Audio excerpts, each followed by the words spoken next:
अस्सलामुअलैकुम। Kitchen with Shaheen aunty में मैं आप सबको खुश आमदीद कहती हूँ। आप लोगों ने अरवी की सब्जी, अरवी की भुजिया तो ज़रूर खाई होगी, लेकिन आज मैं अपने किचन में बहुत ही चटखारेदार अरवी की कढ़ाई बना रही हूँ। बहुत मज़े की ये बनती है। इसके लिए मैंने आधा किलो अरवी ली है। इन्हें छीलने के बाद अच्छी तरह से मैंने धो लिया था और इसके 2 टुकड़े कर लिए हैं। आपने भी एक अरवी के 2 से 3 टुकड़े कर लेना है। तो चलिए इस मज़ेदार कढ़ाई को बनाना शुरू करते हैं। चटखारेदार अरवी की कढ़ाई बनाने के लिए मैंने आधा कप से कम तेल लिया है। तेल को हम गरम कर लेते हैं। तेल गरम हो गया है तो अब मैं इसके अंदर 1 चाय का चम्मच सफ़ेद जीरा शामिल कर रही हूँ। आधा चाय का चम्मच मैंने अजवाइन डाली है। अजवाइन आपके पास हो तो ज़रूर शामिल कीजिएगा। इससे बहुत अच्छी खुशबू और जायका आता है। इन दोनों चीज़ों को मैं 10-15 सेकंड तक फ्राई कर लेती हूँ ताकि तेल में अच्छी सी खुशबू आ जाए। जीरा और अजवाइन फ्राई हो गया है, इसमें से खुशबू आने लगी है। तो अब मैं 2 दरमियाने साइज़ की प्याज को बिल्कुल बारीक चॉप करके शामिल कर रही हूँ। प्याज को हमने सिर्फ 1 मिनट तक फ्राई करना है।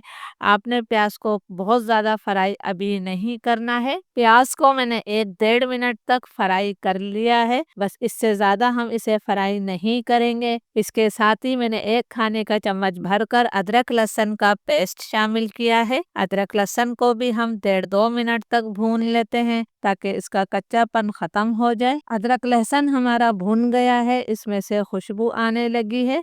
तो अब मैं इसके अंदर कटी हुई अरवियाँ शामिल कर देती हूँ।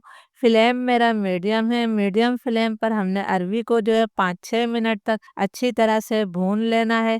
जब हम अरवी को अच्छी तरह से भूनेंगे तो इसका लेस होता है, जिसकी वजह से खाने वालों को अरवी अच्छी नहीं लगती, वो लेस ख़त्म हो जाएगा और हमारी कढ़ाई का जायका बढ़ जाएगा। 5-6 मिनट तक मैंने अरवी की अच्छी तरह से भुनाई कर ली है। इसका लेस मुकम्मल तौर पर ख़त्म हो गया है और ये आधे से ज़्यादा गल भी गई हैं। अब मैं इसके अंदर 4 दरमियाने साइज़ के टमाटरों को 2 टुकड़ों में काट कर शामिल कर रही हूँ। हम अरवी की कढ़ाई बना रहे हैं तो आपने भी टमाटरों को इसी तरह काट कर शामिल करना है।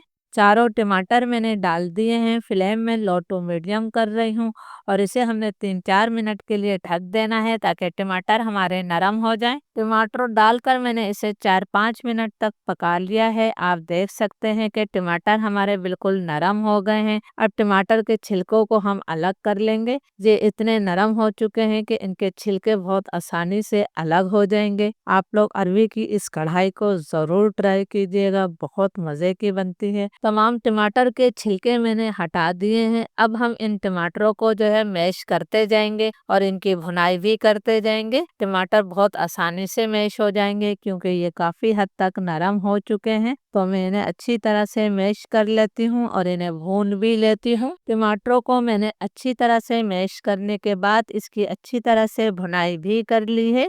आप देख सकते हैं कि तेल इससे अलग हो गया है। अब मैं इसके अंदर कुछ मसाले शामिल करूंगी। 1 चाय का चम्मच भरकर मैं इसके अंदर धनिया पाउडर शामिल कर रही हूँ। ये घर का पिसा हुआ धनिया है, इसलिए आपको थोड़ा दरदरा नज़र आ रहा होगा। 1 चाय का चम्मच ही मैंने नमक शामिल किया है। 1 चाय का चम्मच मैंने लाल मिर्चों का पाउडर शामिल कर दिया है।